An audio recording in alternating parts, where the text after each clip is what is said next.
But right now, to analyze what is happening in Yemen, we're being joined by Munir al-Mawari. He's a Yemeni freelance journalist.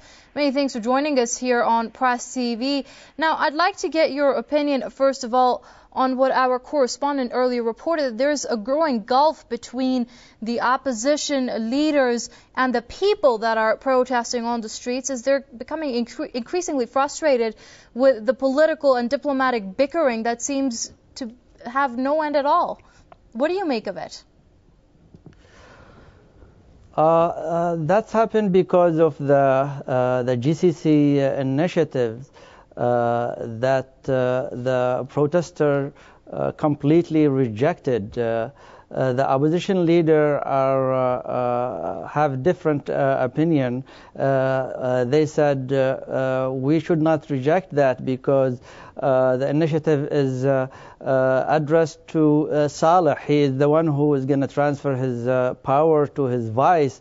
And we have nothing to do with that. If he does this, this is good, and we should welcome any effort by the international community, the GCC, or any other side. And they also realized that this initiative is a signal that the GCC countries abandon Saleh. They uncover their political protection, and Saleh is not protected by them anymore. And they accepted the effort, but the protesters need resignation from Saleh. Transfer of power to his vice is not enough, and they want him to leave, and they want him to be prosecuted for 33 years of crime. But I don't think that this difference in opinion can affect the revolution. They all determined that Saleh should leave as soon as possible, and they even gave him 1 week to 2 weeks to leave. If he stay more than that, the situation is going to be different, and we might see a small scale of civil war inside Sana'a. I don't think that the Yemen will face civil war because all provinces, all governors in Yemen are now with the revolution, and Saleh has no power, no military outside Sana'a. He controls half of the capital, and he can make damage for the opposition or for some institution inside Sana'a, but he cannot control any place outside the capital, and it's going to be the end of him and his regime if he try to crack down. Right, Mr. al-Mawari, we'll get back to the issue of civil war in just a bit, but let's take a look at this proposal that was put forth by the Persian Gulf Cooperation Council. Now, you're saying that the opposition should welcome this move because it is, in fact, calling for a transition of power in a first step to remove Saleh. But then it cannot be all that positive considering it does set grounds for immunity of Saleh from prosecution. Now, many are saying that prosecuting Saleh would be one of the first steps towards bringing democracy into Yemen. So how do you view this initiative that has been put forth in the light of the fact that it gives immunity to Saleh? No, forgive me if I may correct you. I did not say that they should welcome this. I said they have nothing to do with it. They should not reject it. They should not welcome it. It is for Saleh to accept this initiative or to reject it, because the first article in this initiative is for Saleh to transfer his power to his vice, and he is the one who should accept or reject. But the opposition should stay with the protester and stand with them, and they don't have anything to do with this initiative. This initiative is between Saleh and the GCC. They adopted him for 33 years, and now they can change their position, and they are asking him to transfer his power or to resign. This is up to them. The Yemeni people has nothing to do with this. The guarantee that are given to Saleh is not going to be coming from the Yemeni people, and the initiative doesn't include that. It's call for it or encourage it, but it's not a condition. But in my opinion, the guarantee is going to be from these countries, from Saudi Arabia or any other GCC country. If Saleh travel or leave for Saudi Arabia, he is going to protect himself, like what happened to many Yemeni politician before him, since the imamate, and after that the southern leaders, many of them were protected by the Saudis, and without any formal guarantee. And Saleh only trying to buy time, but at the end he knows he has no place in Yemen. If he stay in Yemen, he is going to be prosecuted, like what happened to Mubarak, and no one in Yemen can guarantee or give Saleh protection after all these crimes that he committed, especially against the protester. Now Yemeni people are calling, or Yemeni politicians, many of them are calling for Saleh to be prosecuted, even for other crimes, right, like the killing of Ibrahim Muhammad al-Hamdi, which Saudi Arabia is involved. Ibrahim al-Hamdi is a former president of Yemen, and if Saleh is going to be prosecuted for that crime, maybe Emir Sultan, the crown prince of Saudi Arabia, going to be prosecuted too. He might be involved in this crime. The Saudis want to save Saleh to protect themselves and to save their interest in Yemen in the future.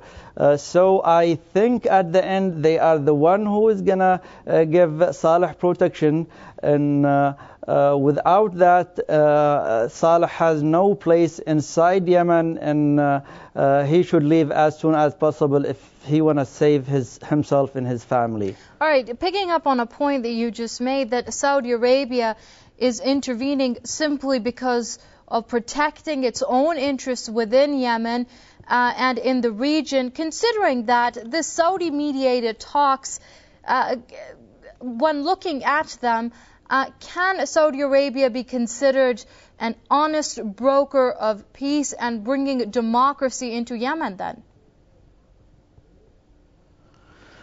Well, I don't think that the Saudis want to see any revolution in the region or any democracy. They are the one who are against democracy in the region, and it is for not their benefit to see democratic Yemen or united Yemen. They oppose that. But at the same time, it is not for their own interest to see destroyed Yemen. Their strategy in Yemen, and not only in Yemen, and with all of their neighbors, is to see weak countries. They want to see weak Yemen, but not destroyed Yemen. The hidden deal between them and Saleh was all these many years, or to keep Yemen divided and keep Yemen weakened. But Saleh destroyed the country, divided the country, and created many problems in the country. Now they are saying to him it is enough. They want him to leave. It was the first signal by the Saudis that they suggest that Saleh transfer his power. This is huge for the Saudis to do. They are accepting that Saleh should leave, and they are encouraging him to leave. And this is the right thing to do, but I don't think that they will encourage democracy in Yemen, or they're going to help Yemen to be a stronger state, because this is what they don't like to see.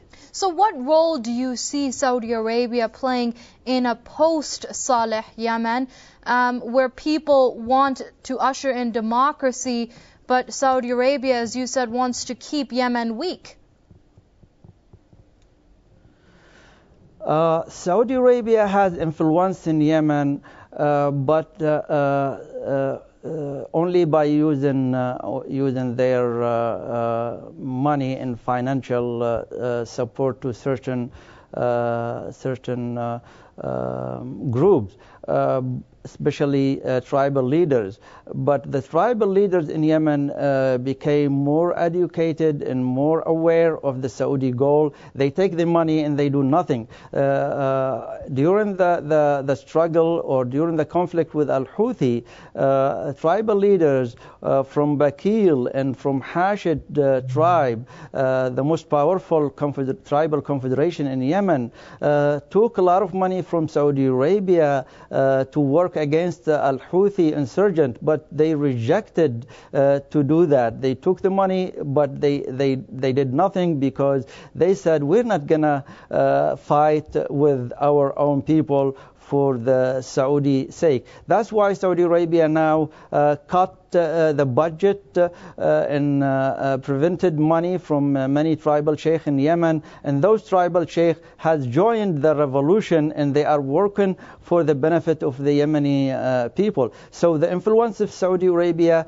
is always with the loser. It's most of the time they ally themselves with the ruler that he's going to lose, or with a group that is dividing the country. They standed against Saleh in 1994 with the secessionists, and the secessionists lost. They standed with the royalists back in the 60s, and the royalists left. And now they are standing with Saleh, and I am very sure that Saleh is going to lose, because any party in Yemen that the Saudis stand with him, the rest of the Yemeni people stand against him.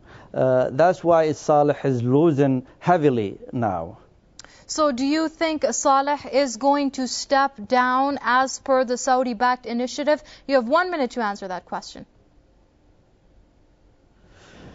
Saleh is going to try to engage the country in civil war, because this is the only